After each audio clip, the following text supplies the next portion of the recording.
বেটা কি কয়?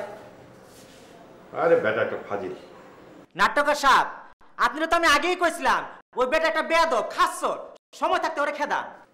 ওই তুমি নাটক সিনেমার কি বুঝো? সিনেমার মধ্যে দেখো না মিশা সওদাগর, মিজু আহমেদ, এটিএম হেরা নায়কের লগে খচ্চরি করে দেখাই তো সিনেমা হিট হয়। আপনার তো দেখছি ভালোই অভিজ্ঞতা।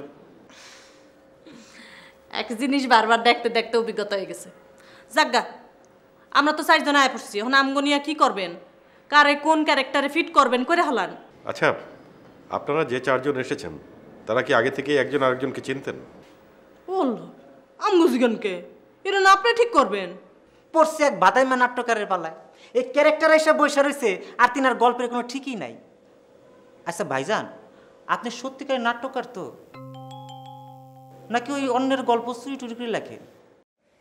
এই মিয়া, তুমি একটা ক্যারেক্টার হইয়া নাট্যকার রে বোকা দেওয়ানোর সাহস পাও করতে গা?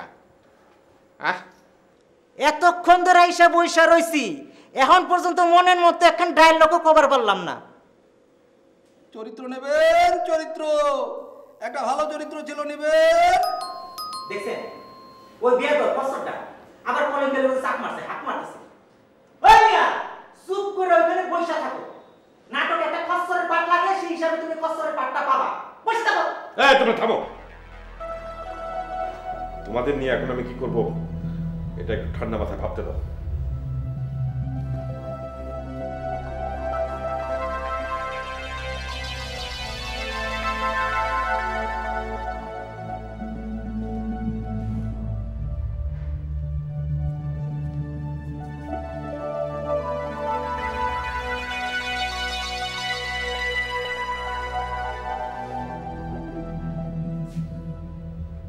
তুমি এদিকে আসো।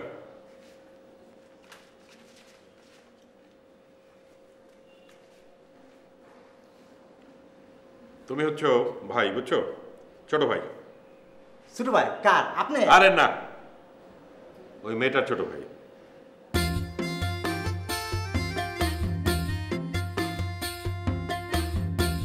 মানাইবো?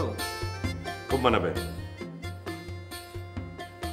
এই যে চাচা মিয়া, একটু এদিকে আসেন। কোন? আপনি হচ্ছেন বাবা। এটা তো আমি জানতাম, এটা আগে থেকে জানতাম। এই দুজনের বাপ নাকি অন্য কারোর বাপ? এই যে মেয়েটা আর এই ছেলেটার বাবা। তো আমি কি এখন রিটায়ার করে গেছি না অন্য চাকরিতে আছি? রিটায়ার করেছেন। এটা খুব ভালো আছে, তাহলে বাসে করে ঝুললে আর অফিসে যাওয়া লাগতো না। আবার বসের খেঁচা নিয়ে উড়ি বাপরে বাইচে গেছি গা। সরকারি একটা অফিসে আপনি আটদালি ছিলেন। হ্যাঁ, এই যে শুনছেন, উনি হচ্ছেন আপনার বাবা।